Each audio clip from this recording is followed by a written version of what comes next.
semangat, salam sehat buat kita semua, rekan-rekan semua. Hari ini kita mau berangkat dalam rangka menuju peresmian HRS PLN NP Rembang, yang mana perjalanan kita akan menempuh sekitar 10 jam dari kantor kita ini. Mudah-mudahan perjalanan kita diberikan keselamatan dan kelancaran untuk kita semua. Untuk itu, sebelum kita berangkat, mari kita berdoa membacakan surat Al-Fatihah demi keselamatan dan kelancaran kita berangkat untuk peresmian HRS PLN NP Rembang. Berdoa dimulai.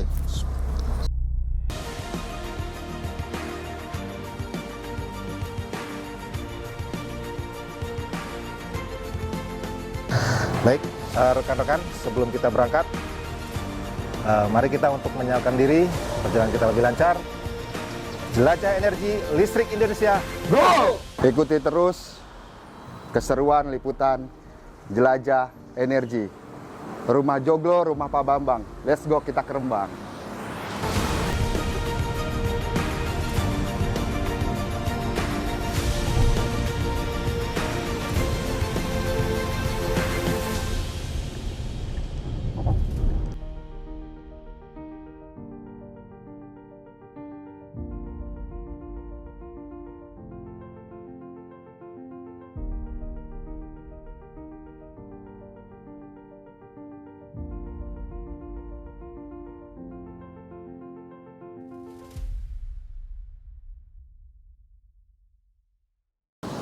Perkembangan hidrogen di Indonesia sangat positif. Terlebih, kampanye-kampanye yang dibangun juga cukup masif. PLN menjadi garda terdepan dalam pengembangan ekosistem hidrogen. Sekarang, saya sedang berada di PLTU Rembang, di mana terdapat hydrogen refueling station yang saat ini akan diresmikan oleh PLN Nusantara Power. Ikuti terus liputan Jelajah Energi di peresmian HRS PLTU Rembang.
Sobat Jelajah Energi, sekarang saya sedang berada di peresmian hidrogen refueling station Merah Putih UP Rembang di PLTU Rembang.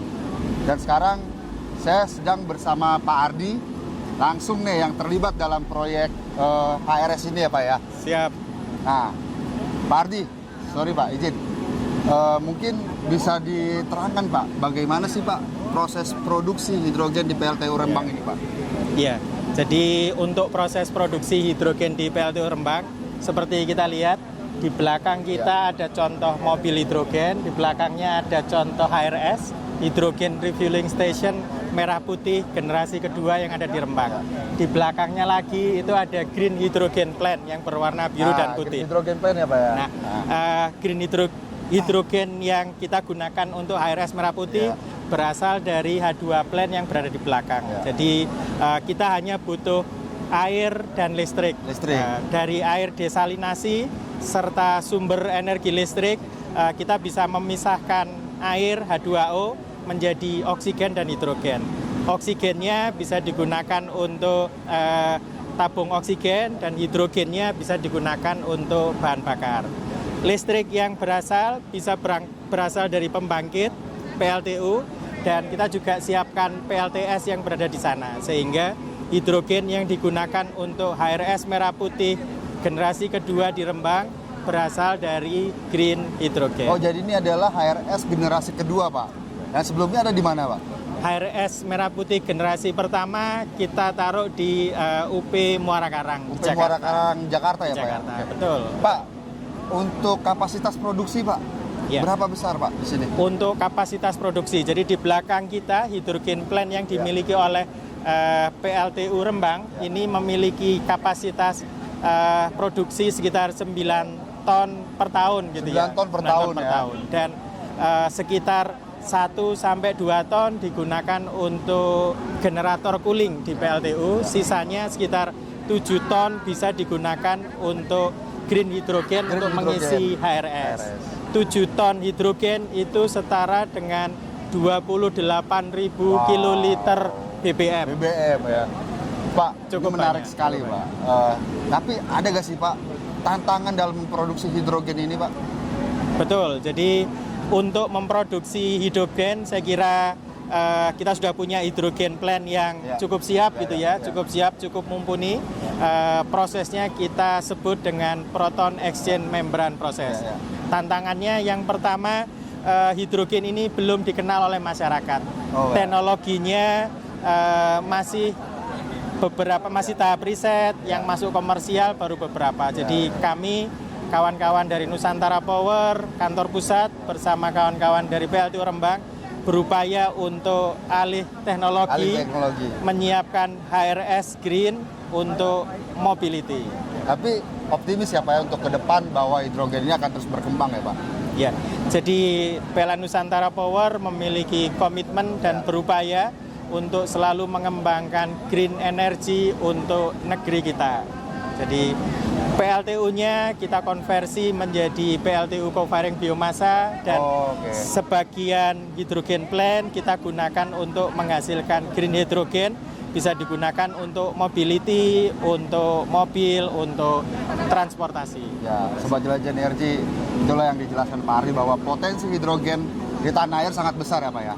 Sangat Tapi, besar, cukup Pak besar. Ardi kalau boleh tahu nih, HRS ini ke depan bakal gimana nih, Pak? Ya, jadi hidrogen refueling station di Indonesia mungkin bisa dihitung dengan jari. Ya. Mungkin ada sekitar 3, 4, atau 5 titik. Sementara di negara yang lain, di Jepang, di Uni Eropa, sampai dengan tahun 2025 sudah lebih dari 200 titik hydrogen refueling station. Jadi teknologi ini sudah dikembangkan sejak 20 tahun yang lalu. Jadi Indonesia masih terlambat, namun tidak ada kata terlambat untuk belajar, untuk inovasi, untuk berkembang, untuk selalu menghasilkan energi yang bersifat bersih, energi yang green untuk lingkungan dan untuk ketenaga listrikan. Terima kasih Pak Ardi atas penjelasannya. Ya, terima Salam kasih. hidrogen Pak Ardi. Salam hidrogen.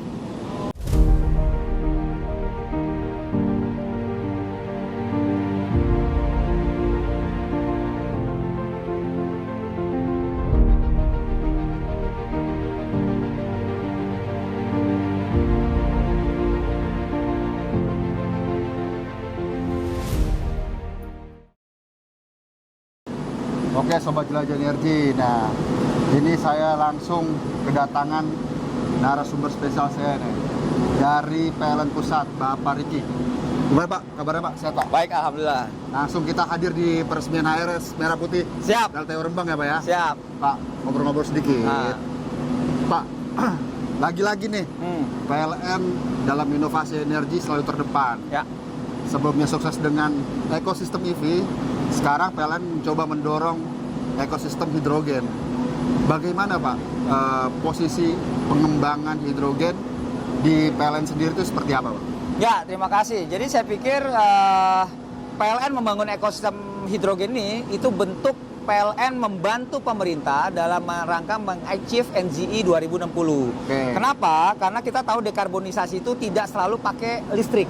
Jadi ada hard sektor yang sulit didekarbonisasi pakai listrik, hanya bisa didekarbonisasi pakai clean molecule. Dalam ini molecule. hidrogen. Hidrogen. Kira-kira seperti itu. Nah, Pak, ke depan emang mau seperti apa sih Pak PLN terhadap hidrogen Pak?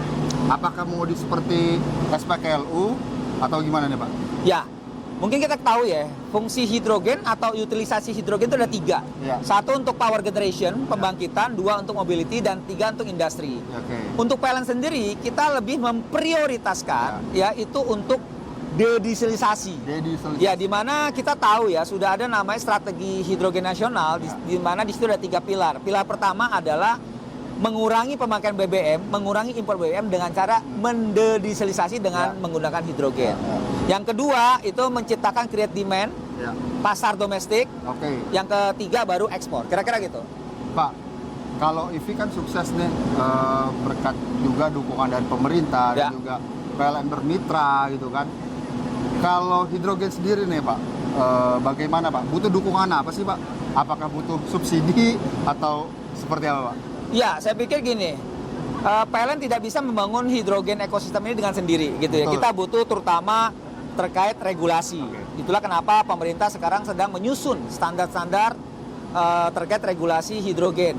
Mulai dari hidrogen, standar hidrogen properties, kemudian safety, kemudian HRS, nanti akan keluar lagi standar low carbon hidrogen. Nah, ini yang akan menentukan berapa sih hidrogen yang kita produksi, berapa kilogram CO2.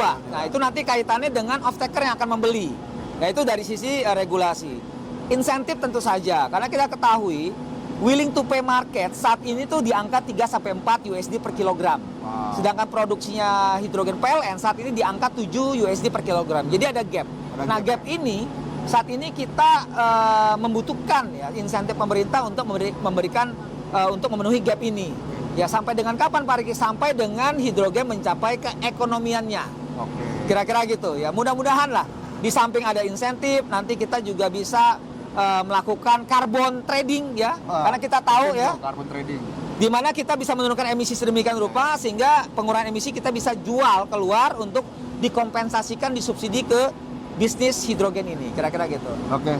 Terima kasih Pak Riki. Siap. Atas jawabannya. Salam hidrogen dulu. Pak. Salam hidrogen. Salam hidrogen.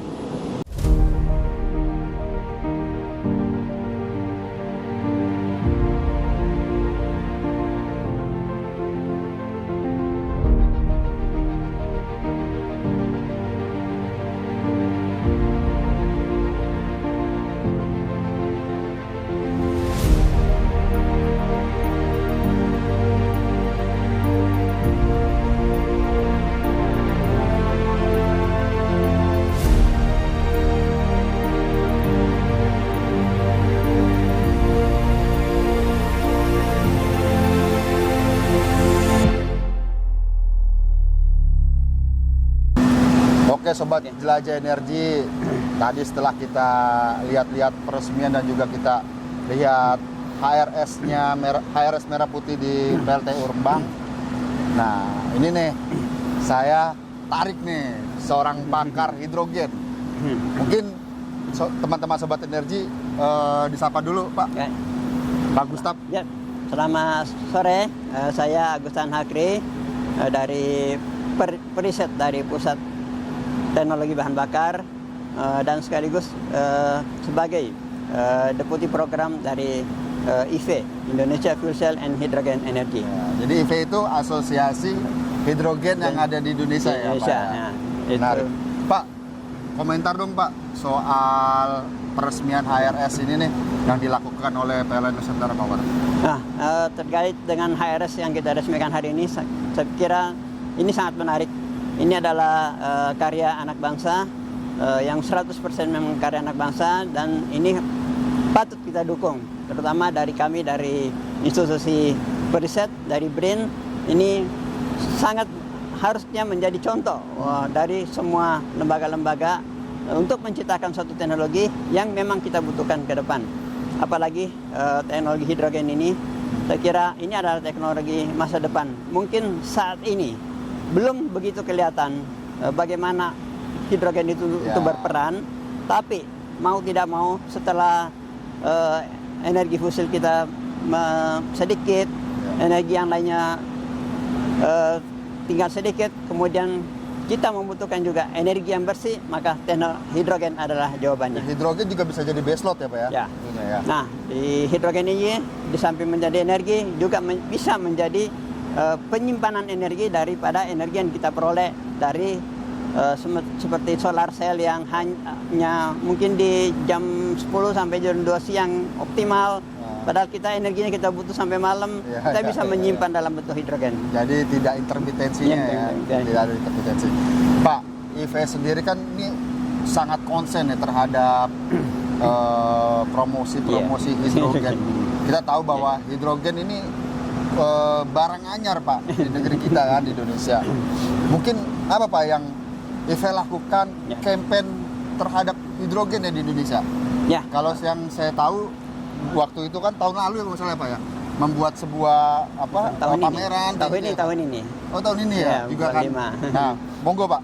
Ya, memang IVE memang dari awal kita berkumpul ya untuk bagaimana menciptakan hidrogen ini bisa menjadi suatu ekosistem di Indonesia. Makanya kami berusaha bagaimana kita mengumpulkan para pelaku-pelaku di semua sektor yang bisa memanfaatkan hidrogen ini untuk bisa menjadi ekosistem yang bisa berjalan di Indonesia. Nah, memang kita tahun ini bulan Mei kemarin kita sudah membuat suatu global hidrogen summit yang menghimpun semua pelaku-pelaku bisnis baik dari dalam maupun dari luar negeri supaya mereka bisa melihat bahwa Indonesia sudah siap untuk bisa masuk ke hidrogen ini. Dan tahun depan pun kita akan melaksanakannya di bulan Juli. Ya, saya pikir ini kesempatan lah pada para pelaku ini bisa berkumpul, bisa berbicara apa sih yang bisa kita lakukan, apa yang kurang yang harus kita lengkapi, regulasi apa yang kita butuhkan saat ini supaya ekosistem hidrogen ini dan bisa membuka pasar hidrogen tentunya ya Pak. Ya, tentunya. Tadi eventnya apa namanya Pak? Global Hydrogen Ecosystem Summit. Global Hydrogen Ecosystem Summit 2026. Nah, untuk sobat jelajah energi terus ikutin terus nih GHS datang ya Pak ya, harus datang ya Pak. Nih. Karena bakal ramai seperti tahun ini ya Pak ya. Tahun 2025. Oke. Pak, mungkin apa nih Pak harapan Bapak untuk hidrogen ke depan? Nah, harapannya memang kita melihat masyarakat jangan khawatirlah dengan hidrogen ini, karena jangan terlalu khawatir. Memang ada image-image yang kurang bagus, mungkin itu zaman dulu. Saat ini teknologi sudah mengatasi semuanya itu. Jadi kita gunakan hidrogen ini menuju energi bersih untuk kehidupan yang lebih bersih, lebih sehat. Oke, terima kasih Pak Gustaf. Salam hidrogen dulu dong Pak. Salam hidrogen. Salam hidrogen. Jangan lupa GHS 2026.